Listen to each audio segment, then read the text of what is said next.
Bonjour. Bonjour à toutes, je suis Laetitia Alcover. Je suis cofondatrice et directrice générale d'une plateforme de freelance. Des freelances qui ont du talent et des compétences dans des domaines liés à la communication et au digital. Donc sur Kang, vous allez pouvoir trouver des prestataires pour faire un logo, une charte graphique, du référencement, du web marketing et aussi animer vos réseaux sociaux. Ce qu'on a constaté en discutant avec les freelances qui travaillent sur notre plateforme, c'est que vous, les créateurs d'entreprises, les porteurs de projets, les TPE, les start-upers, vous avez encore beaucoup de questions qui sont liées aux réseaux sociaux. Parce que poster des photos de mes vacances, de mes enfants, ou une recette de cuisine, ça, on sait tout le faire. Mais après, animer avec un but de recrutement, de notoriété, un profil professionnel, là, on rencontre quelques difficultés. Donc, mon but aujourd'hui, c'est en moins d'une demi-heure de vous donner quelques tips, quelques conseils pour que vous puissiez démarrer un profil professionnel sur Facebook. Donc, un petit état des lieux des réseaux sociaux voilà, les plus importants sur lesquels vous pourriez être amené à communiquer et surtout sur leurs spécificités. Donc, voilà. On va faire les trois plus importants, même s'il en existe d'autres. Donc sur Twitter, on est vraiment là pour toucher des influenceurs et pour montrer qu'on a un domaine d'expertise. C'est celui qui demande le plus d'investissement au niveau de la création de son contenu, et c'est peut-être pas celui qu'on va privilégier quand on lance une activité. Sur LinkedIn, là, on est vraiment sur un réseau qui est purement professionnel, qui permet surtout de recruter, surtout de faire toute la partie RH et de se faire connaître des professionnels. On n'a pas parlé là d'Instagram. Instagram, c'est le réseau social que vous allez utiliser si vous avez un profil qui a un profil professionnel où il y a des choses à montrer. C'est très bien si je suis fleuriste, décoratrice, si j'ai une activité sur laquelle je peux prendre des photos, mais si vous êtes dans un autre domaine de compétences, gardez Instagram pour le plaisir et les loisirs et concentrez-vous plutôt sur Facebook, qui est quand même le réseau social idéal où vous pouvez cibler votre audience et vraiment transmettre des informations, augmenter votre notoriété et créer une vraie communauté d'utilisateurs. Alors, pourquoi utiliser Facebook? Pourquoi c'est celui dont on va parler aujourd'hui et celui qu'on recommande finalement en premier? Même s'il m'arrive d'entendre des gens qui disent « Ah, Facebook, c'est un peu en perte de vitesse ». C'est peut-être un peu en perte de vitesse sur les adolescents, mais aujourd'hui, c'est pas notre sujet. Donc, Facebook, ça reste le réseau social le plus populaire. C'est quand même plus de 2 milliards d'utilisateurs dans le monde. C'est vraiment le premier. Donc les chiffres clés, c'est qu'on sait que les gens passent énormément de temps sur le fil d'actualité. Ils adorent regarder du contenu, essentiellement les vidéos. Et on a quand même presque 50% des 18-34 ans qui regardent Facebook vraiment au saut du lit. Le matin, c'est leur premier réflexe. Donc, dans la pratique, ce dont on se rend compte, c'est que voilà, c'est le réseau social que tout le monde connaît. On a tous envie de communiquer dessus. Et c'est très simple. Néanmoins, il y a plein de choses qu'on ne sait pas. Et à commencer par le choix entre un profil ou une page. Alors, quelle est la différence entre les deux? Le profil, c'est vraiment, c'est moi, Laetitia Alcover, ma personne. Donc, c'est destiné à un usage individuel. Ça vous représente, c'est votre vrai nom, ou ça peut être un pseudo, mais c'est vraiment votre personne. C'est vous qui décidez. Non, il marche. Si, ah si. C'est vous qui décidez si les publications sont visibles de tous ou pas. Les relations sont des amis et surtout vous les acceptez. Donc vous choisissez les gens qui vont pouvoir voir votre contenu.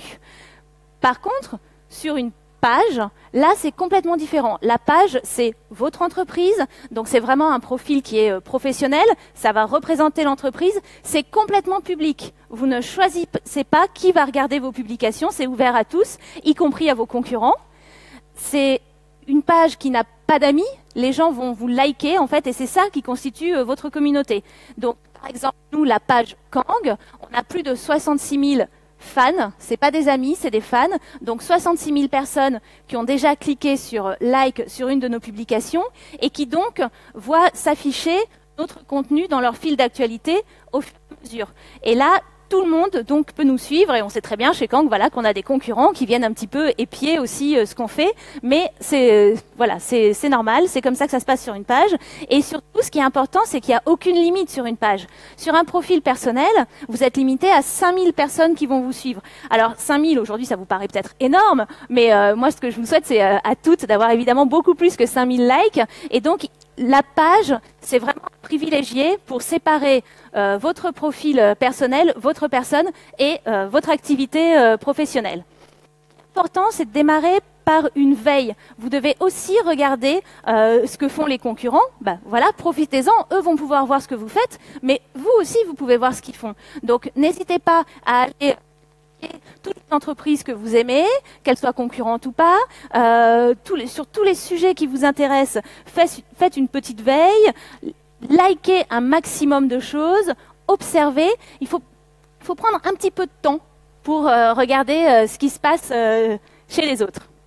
Après, il va vous falloir trouver des idées intéressantes, parce que pour fédérer une communauté, il va falloir évidemment que les thèmes abordés puissent les intéresser. Donc, il y a tout ce qui est lié à la vie de votre entreprise, évidemment. Il y a tout ce qui est lié à l'actualité, au marronnier, Noël, la Saint-Valentin, les différentes fêtes selon l'activité qui est la vôtre. Et évidemment, tout ce qui est en lien vraiment avec votre activité et votre secteur. Alors, le contenu, c'est... tout repose évidemment sur le contenu. C'est ce qui fait que les personnes qui vous suivent vont avoir envie de partager, que ça va être de plus en plus compliqué et qu'il y aura vraiment un effet boule de neige sur ce que vous faites. Donc le contenu, c'est essentiel. Il faut en créer. Vous pouvez effectivement reprendre du contenu existant, mais il faut aussi se creuser un petit peu la tête pour créer son propre contenu, avoir d'autres idées. Il faut que ça soit diversifié, il ne faut pas poster toujours la même chose, évidemment.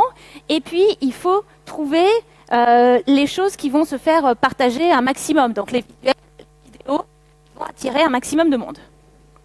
Donc, cette présentation, on pourra vous l'envoyer par mail si vous remplissez un petit bulletin sur le stand Kang. Donc je vais aller assez vite sur ces slides-là, qui sont des slides très pratiques, vraiment pour vous montrer comment ajouter un visuel, comment... Ah, non, c'est bon. Depuis quelques mois sur Facebook, solution couleur, avec décrit dessus. Donc là, c'est des slides très pratiques qu'on va vous envoyer. Pour bien avancer sur votre profil, il faut que vous pensiez à alimenter vraiment régulièrement notre recommandation, c'est de publier beaucoup, mais on va... Ça...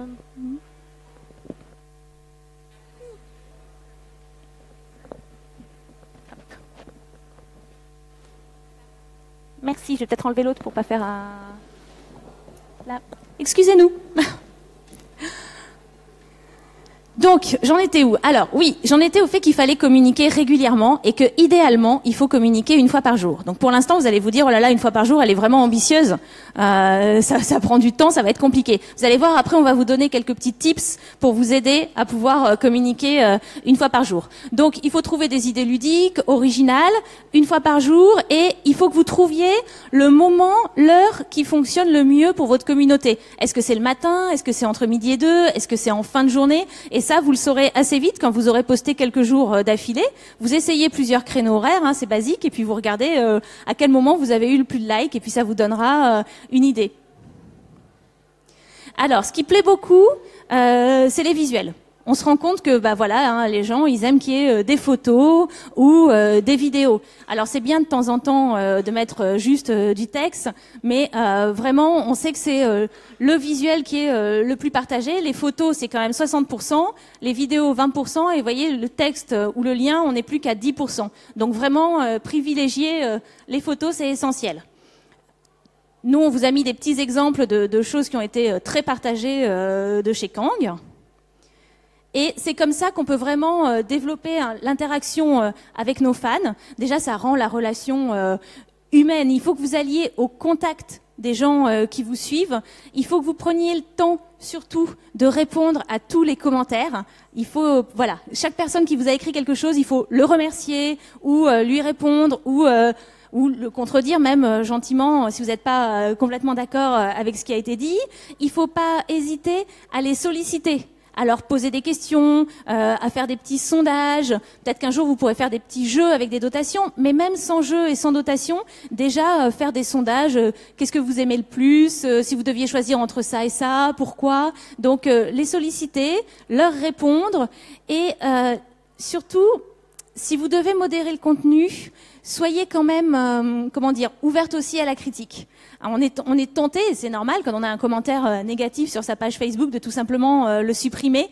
Eh bien, il faut se faire violence et accepter de garder du contenu qui est peut-être, qui vous fait pas nécessairement plaisir, mais qui va montrer que vous êtes dans une attitude franche avec vos clients et vos utilisateurs. Donc, vous, dans tout ça, c'est un moyen, en fait, Facebook, d'augmenter la visibilité vers votre site. L'idée, c'est de faire venir des clients sur votre site ou dans votre boutique ou d'encourager des personnes à faire appel à vous pour des prestations.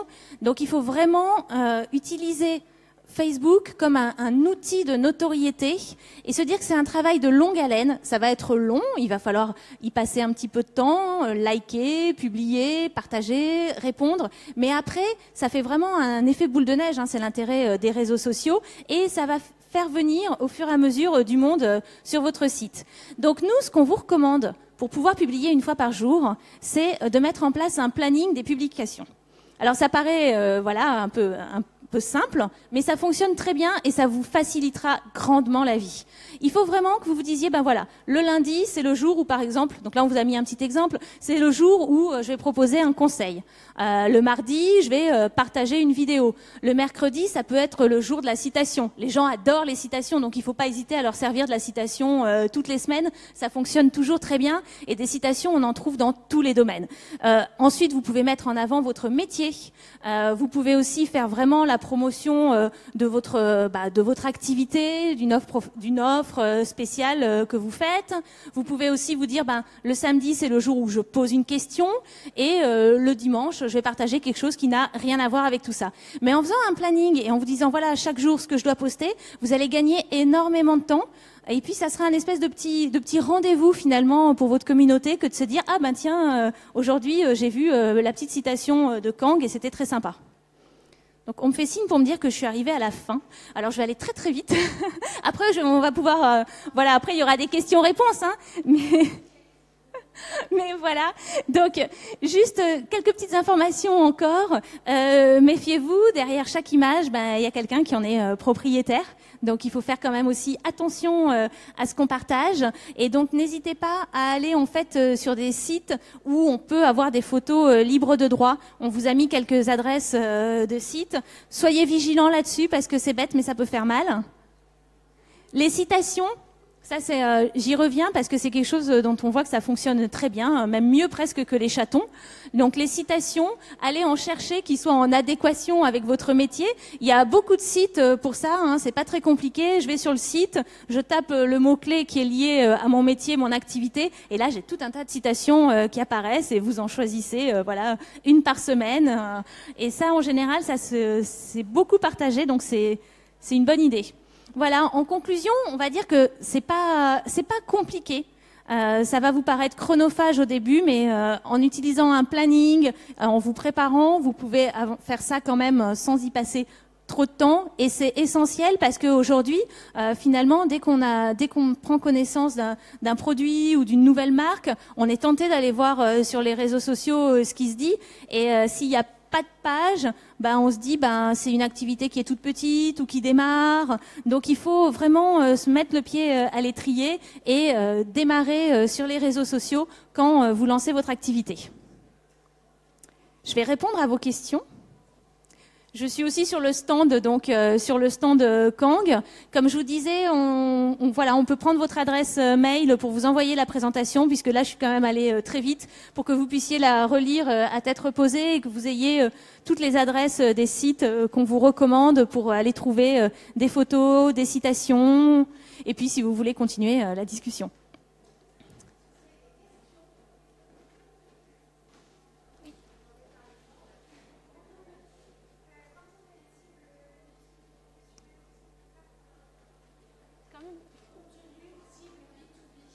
Alors là, ça va vraiment dépendre de votre secteur d'activité. Il faut que vous alliez trouver des articles, par exemple, qui vont parler de ce sujet-là.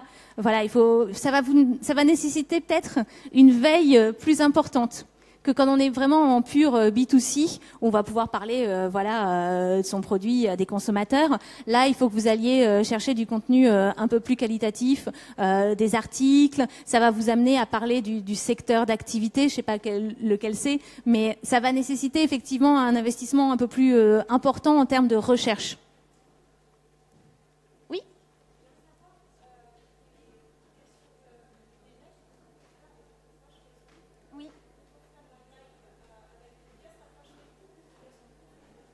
Les deux. Vous pouvez liker aussi à partir de votre page. Oui, tout à fait. Quand vous vous connectez à partir de la page, vous pouvez aussi liker. Et c'est important parce que c'est important d'être actif. Et c'est important d'être actif dans les deux sens. Vraiment, au début, il faut commencer par beaucoup liker, beaucoup faire de commentaires. Comme ça, votre page a une existence. Et quand vous allez commenter des publications tierces, toutes les autres personnes qui vont commenter cette même publication vont voir votre commentaire à vous aussi. Et c'est comme ça que ça s'amorce. Donc c'est très important de prendre le temps de le faire.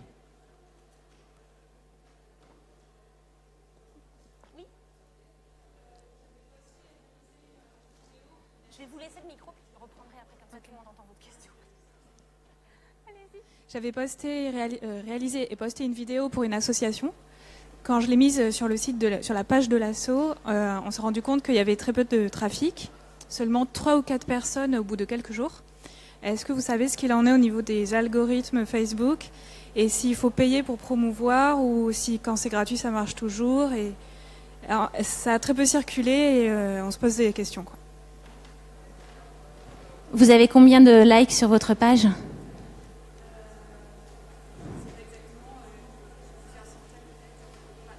Ouais, pas énormément.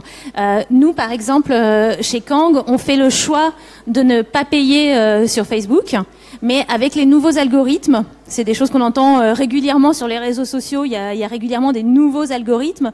Donc effectivement, Facebook aimerait bien qu'on sponsorise notre contenu. Nous, on le fait très rarement. Parce que pour nous, on pense que quand même les réseaux sociaux, ça doit rester une source de trafic gratuite. Donc notre choix, c'est pas de sponsoriser, mais donc dans ces cas-là, ça veut dire qu'il faut faire un gros travail de fond pour avoir plus de likes et pour que le contenu se diffuse plus. C'est un problème à la base sur le nombre de likes, parce que effectivement, avec les nouveaux algorithmes, c'est beaucoup moins affiché qu'avant. Ça veut dire que même si, imaginons que vous avez 1000 likes, ça veut pas dire que votre vidéo, elle a été affichée 1000 fois. Donc la difficulté, c'est vraiment de faire développer son réseau, et c'est là qu'il y a tout l'intérêt de faire ce qu'on vient de voir tout à l'heure, c'est-à-dire qu'il faut que votre association, que votre page de l'association soit active, qu'elle aille liker ailleurs et qu'elle aille surtout commenter ailleurs pour faire venir plus de monde. Oui. Après, il y a des petites choses aussi à savoir. Par exemple, quand vous postez une vidéo sur Facebook, selon l'endroit où la vidéo est hébergée, elle sera diffusée plus ou moins. Alors ça, c'est des détails assez techniques. Pour le coup, un community manager qui vous accompagnerait pourrait vraiment rentrer dans le détail là-dessus. Mais Facebook, il aime du contenu qui est publié à la base sur Facebook. Si vous faites si vous voulez faire une vidéo et que vous l'hébergez sur YouTube, eh ben Facebook, il aime moins ça. Donc, il va moins le diffuser sur le fil d'actualité. Est-ce qu'il y a d'autres questions ? Oui ?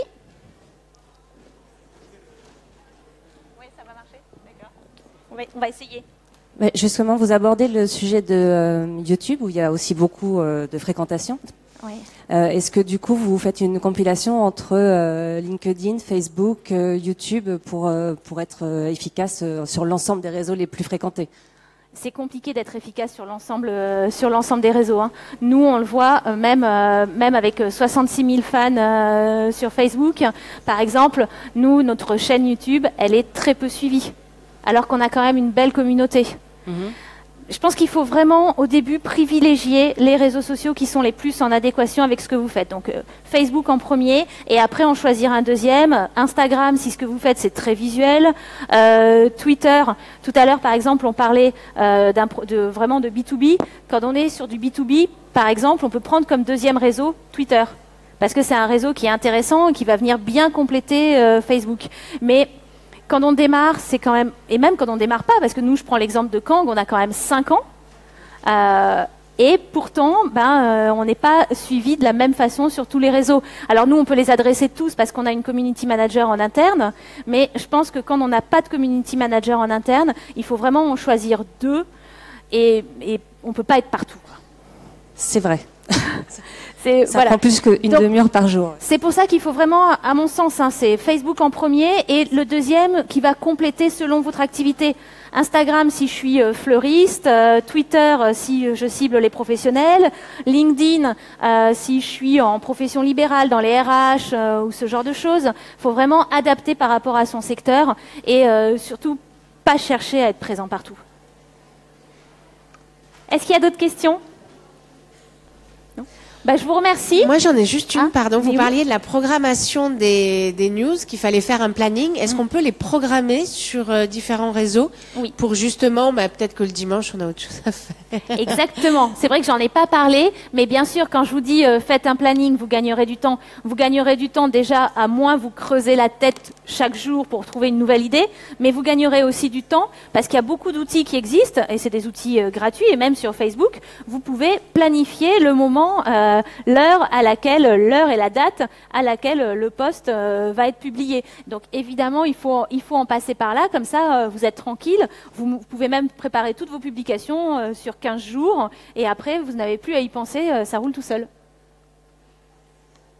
Je vous attends sur le stand de Kang pour pouvoir prendre vos coordonnées et vous envoyer la présentation. Merci à vous.